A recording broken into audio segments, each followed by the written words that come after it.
And I can't wait to see how that actually unfolds in terms of actions on our screen, right? We have instant action here from EMXXR. He drops Cammy, and this is very odd. This feels like I'm watching EU, right? We have EU duo versus EU duo here off spawn, and the Sodery boy comes out on top in that one. A lot of the time, the team that comes out on the top is just the team that is more comfortable and the team that is more confident in taking this battle, right? You know, the better understanding you have of the terrain around you, especially when you're working with limited mats in the early game, you know, it's all about who understands the POI better. And you see here, Day, he's able to connect with one, drops Trollocs, and is going to be able to pick up the Siphon off of that as well. And now Rise left in the 2v1 with Damon in his face isn't really going to be able to do much about that, and he goes down. And now Paper and Damon going to be able to, I think they've got to just keep their cool, right? You don't want to panic, make any rash decisions, and I think maybe his patience here will pay off, right? Nets is eyeing this player, and I think if he hits the right shots, maybe they can turn things into their favor. Player now up in his face, and he hits the right shots. That guy goes down, the knock comes in his favor. Able to pick up the Siphon, which was desperately needed, and the shotgun comes with it. Can Paper and Day get a big sneak like we just saw from Nets? Because this could be a huge change. Oh, they're not going to be able to use that surprise, knocking down the tree, and now here comes a fight. Knight does get tagged up, his shield is cracked. Day gets on the wall, hits a nice, oh, Knight trades with Day and gets him down quickly, gets the Siphon. Now it's a 2v1. Can Paper make anything of it? And Knight says, no way. Back to the lobby. This is our swamp. Yeah, and you see there, right? Just basic fighting mechanics, right? Shark and Knight are incredibly comfortable in taking 1v1s, and Paper, you know, he took the 1v1 there with Knight, I believe, right? And Knight just takes him out, and it leaves him in the 2v1 situation. You know, Crumbler can definitely disengage. We see he's got tons of movement. If he wants to get out of here, he can do this. But with Flawless on the high ground, yes, he does not want to just jump away and allow him to get shots. Crumbler putting that pressure on.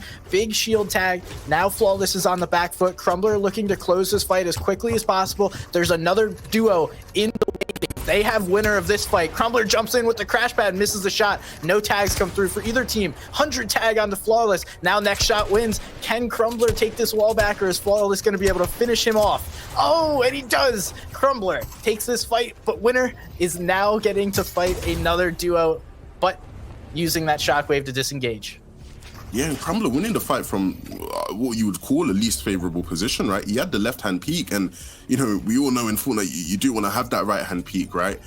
So for him to win that fight out, we definitely call it a mistake on the opponent's behalf, but good on him to finish it out. Shift, gonna take a bit of damage here, just on the edge of Storm, trying to force DRG to kind of stay in that Storm. Not gonna be successful though, and he needs to prioritize himself. He doesn't want to get too carried away with the Storm holding. That was quite the move. Oh, okay, and DRG just hops on the box and says, hello, little loot delivery for you. To do well. Now we see this engagement. Sharkman now on the back foot, some tags coming through a third-party action. Every single fight, you got to be careful. There's always people looking to get involved. Mimsy getting away from his teammate, now looking to get back. Can Sharkman find it? No, he does not. Sharkman goes down there. Yeah, it gets taken out. And now Mizzy and Icuk still going to be in a bit of an engagement. You see here the player above really kind of putting him in a compromising position, and now he's in their box. And I want to say he did well, right, to get Mizzy down, but ultimately he goes down, which, you know. We just saw that replay there from Knight taking down Paper and Day from earlier, but uh-oh. What's going on with these guys? They overstayed their welcome here, Levin. Yeah, I think they've, you know, kind of took a bit too long, right, dilly-dallying about, and it has almost cost them, and I say it's cost them, but really and truly, maybe it favors them because they pick up another elimination and cleans out the final player as well, and now their loot's looking better than ever, actually, and the materials is looking good as well. Is there any metal dangling about? I think metal would be nice, but he's celebrating. We talked about it. It's getting close to Thanksgiving, and yes, you can come to my Thanksgiving, Levin. He's with Zunies. These guys been playing incredibly well, putting pressure on the Childish and Elite, and quickly dropping them. I mean, that wasn't even a long fight that we just saw. Yeah, their confidence, you know, is showing quite obviously, right? They kind of come in and really roll them out straight away. And aspect of veteran player, right? He's somebody who, you know, doesn't shy away from the big moments at all. I think he definitely understands what it takes to. Ultimately, Taylor, to talk to me. How do you, you know, kind of approach a game like this, right, where you're alone? How do you even favor someone who is left alone at this stage in the game? You know, we spoke about yesterday, players of certain calibers we can expect to do well, but, you know, do you see Sino being able to pull out a really big game as a solo? Honestly, all it comes down to is being able to avoid that line of sight with other players, but we do see Miro getting engaged on the top side of the screen. Sino is sitting there chilling. He's using that broken line of sight to allow himself to hide, not let people know he's necessarily by himself. Miro and Caesar in a bit of a pickle here as the spray's coming through. We're watching them get lobby focused. Hopefully they can avoid it, finding different boxes that are going to be better for them, but COD Genesis, TJ, Cease is now able to relax a little bit, splitting those materials. And they have a gas can, Levin. Are you someone who hold a gas can? I'd assume they have the gas can, you know, just out of, you know, necessity, right? They probably just didn't have much else to take with them. And if you have to have it, sure, right? It can, you know, bode useful at certain points in the game. And so if they could whip out a cool little play with it, it would be nice to see, but obviously more focus on rotating in rather than going for any sort of cool plays. You see the lobby, so many players trying to make their rotations in, and this is the most hectic part of the game. Like you said earlier, so many big names we can see on the screen, and who's really going to be able to come out on top? It's just a matter of being able to find the right rotations, being able to understand the zone and how players are moving around with the zone and interacting with it. And ultimately, it can be a battle of just who has the high ground in the end. And right now, that's aspect of Zuni's.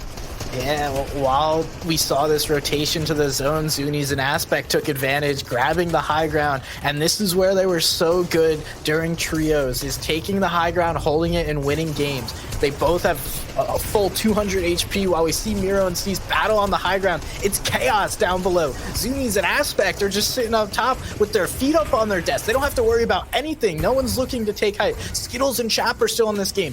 Tohai, Wixie. Oh, there goes Skittles and Chap. They're looking to make a play.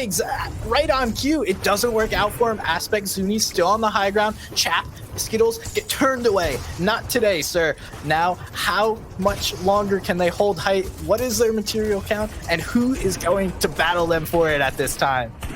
It's so important, right? You talked about how they're sitting out with their feet up, but a bit of a scare there for a second, right? Obviously, now being able to kind of re-establish their position as a dominant high ground team, but now they know, right? Teams are looking for it. They don't just have it for free. They've got to stay on top of their toes, and even below them, right, so much going on. You look at low ground, the HP is dwindling for those teams, and it's going to be a matter of if Aspects and Zunis can continue to force teams below them to fight, force pressure. You see Miro here picking up an elimination, maybe even another, right? He's got a couple of shots being flown out here. His teammate does, oh no, there's not his teammate that goes down. That's actually a knock that he's going to be taken out. And now Cease and Miro are looking in a better position. Hopefully, they're going to be able to position ahead of the zone so that Miro has time to get a mini off and then continue to regroup and look for the fights.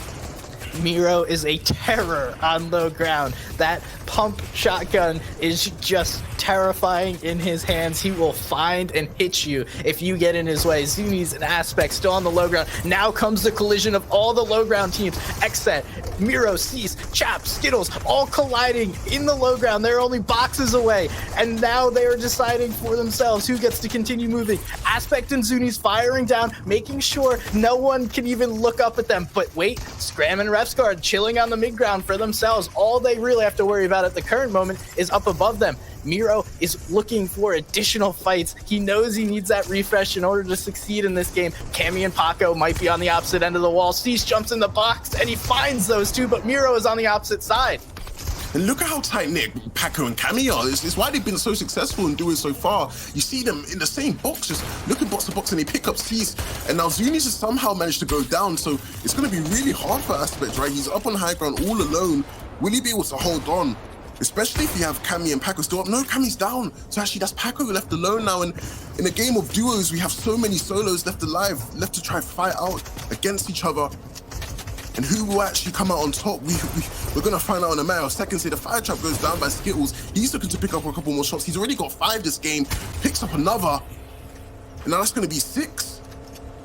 Now it's a 1v1v1. Skittles on the low ground takes a shot, but no, that's Kyra that wins it. Now it's Aspect versus Kyra. Aspect drops down. Kyra uses the bouncer to take the high ground. Aspect has a huge health advantage. He could just slow this out. He has so many materials. He doesn't even have to take a fight here if he doesn't want to. Yes, and it does come through. The big victory royale in the first game, and that's what you like to see.